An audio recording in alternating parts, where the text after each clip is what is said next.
really I got one. to see that.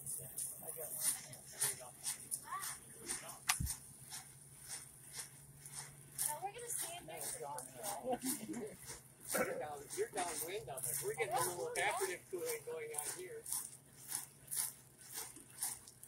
So, while this is going, what would be your expectation? Which one's going to have the most runoff? The cement. Middle. Oh, somebody got it. Usually people go right to the tilled one. No, you're right. The middle one. Which one would you expect to be next?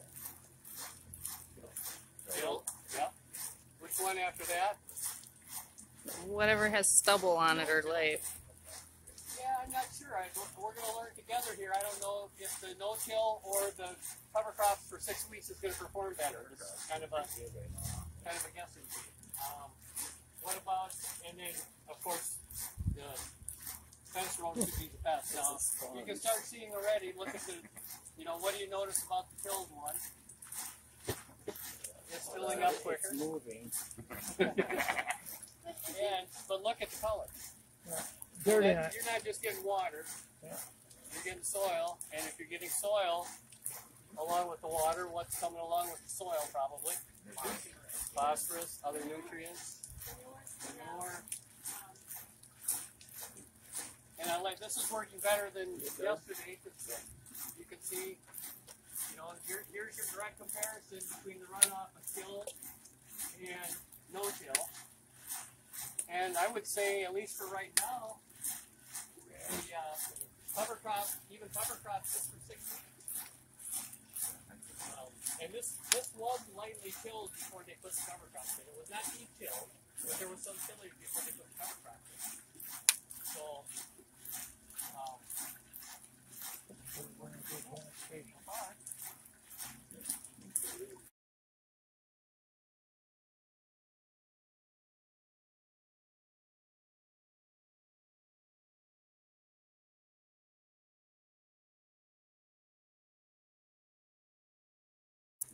No, so it's actually the second one. Yeah, you did good.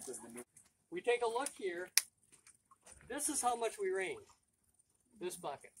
There's a little got around it and like that, but in general, this is how much. You can see practically everything ran off of the tilled soil. Now you're saying, well, I have flat fields. What happens in the case if you have a flat field is it's going to just sit and pond on top. And then it'll probably just evaporate and you'll still lose it. Now, when you look at the no-till, you got about a third. So you saved about 2/3 of that water with the no-till. And a little bit more with the cover crops. None of this ran off. Now, with the events that we're getting today, you have to think about it as far as how much water do you have. This is a pot to hold water. Your soil is a potential container to hold water. The bigger the water holding capacity you have in your soil, the more water you can handle from whatever size event. I tell people, if you're a dryland farmer and you're used to farming typical Michigan 31 inches of precipitation in a year, well, if 5-6 inches of that gets away, you're now farming with 26. You're not going to get that back. It got away from you, and you will not get it back unless you have irrigation. So you have to, particularly dryland farmers, you have to think about how do you increase the soil water holding capacity. So this is what ran off, and so you guys didn't get too far ahead in your thinking. We've got something else back here. These trays have holes in the bottom, and we collect the water that runs through. Now, if you want to figure this out, this is how much we totally rained. For each of these other four, this is how much ran off. What's in the back bucket is what ran through.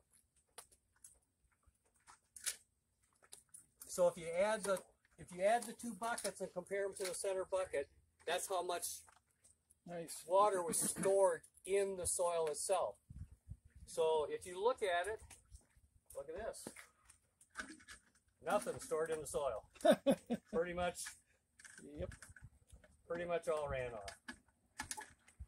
No moles in the You bottom add of the these bucket. two. You add these two, compare them to that one. Probably more than half of it is actually stored in this soil profile. Between the plant marks. It's still there. Still there. This one, kind of similar, not quite. You had more runoff, and you know, there's not a whole lot, not as much as with the cover crop. I'm kind of surprised. Now you go, but Dean, look at all that in this bucket. That's a good thing. This has so many channels, so much space in it, that it's actually passing water down deeper into the soil profile. So this has a tremendous water holding capacity because it not only stored what's there, but it passed this down to a deeper level so that you could get even more storage below. So that this will hold the most amount of water. But I have to say, you know, this is, you know, start thinking about this. You know, we tell people, keep your soil covered. And this is a great example.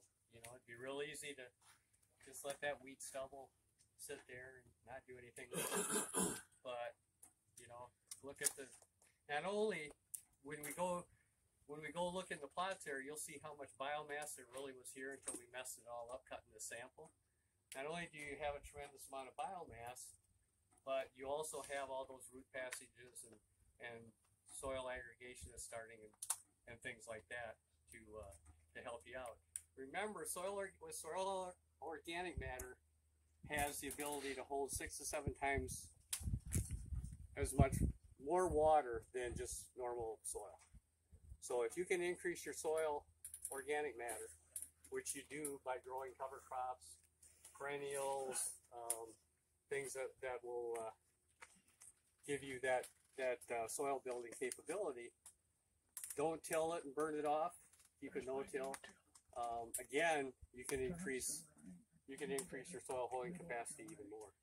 One of the things that we have found is even in cases where you have to till, if you can leave residue, and it's not trash. Some people call trash. It's not trash. It's residue. It's biomass out there. If you leave that out there, you will see something similar. It would be between the cover crop and the conventional. It does still allow water to be held in there just by leaving that residue. If you have to till. So just doing some of those very basic, simple management can actually help your soil a lot if you cannot do conservation tillage. So that's another thing to think about. You know, how can if I can't implement everything, if I can't go at all of those, the no-till or conservation tillage, what else could I do that'll protect the soil on my land? Okay, any other questions for these guys? We got about 5 minutes and then we're going to go look at this. We're not quite done. We're not done yet. You're not And you're welcome to come over. 5 minutes. We're thinking of your comfort. If you can come over, we don't care. Yes. We normally have it over here so we can get you wet. Okay, we're gonna flip this one over. You do it in the bucket? Yep. You see, we don't want to have to. I got a question. Yes. Where's your soil sample with cover crop and mulch over? So we don't have that in here, but if we did it, it would be a lot like this. Here's my next question. Why are the conservation districts got